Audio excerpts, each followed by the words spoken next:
Friends, எல்லாருக்கும் வணக்கம்.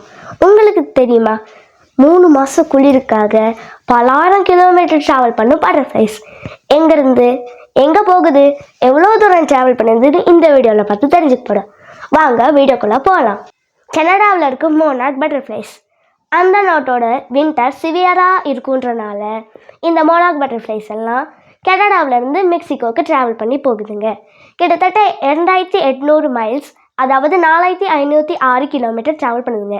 இந்த சின்ன பட்டாம்பூச்சி எவ்வளோ தூரம் ட்ராவல் பண்ணுதுங்க, ஆச்சரியமாக இருக்குல்ல. ஸ்ப்ரிங் வர வரைக்கும் மெக்சிகோலேயே தங்கி தன்னோட கண்ட்ரி கனடாவுக்கே திரும்பி போகுதுங்க. குளிருக்காக 4506 கிலோமீட்டர் பல தடைகளை தாண்டி இதுங்கெல்லாம் ட்ராவல் பண்ணுதுங்க.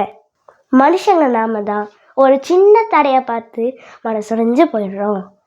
நாமளும் இந்த மோனார்க் பட்டர்ஃப்ளைஸ் போல் மன உறுதியோட போராட கற்றுக்கணும். இந்த வீடியோ உங்களுக்கு பிடிச்சிருந்துச்சுன்னா லைக் பண்ணுங்கள், ஷேர் பண்ணுங்கள், சப்ஸ்கிரைப் பண்ணுங்கள். பாய் பாய். அடுத்த வீடியோவில் சந்திக்கலாம்.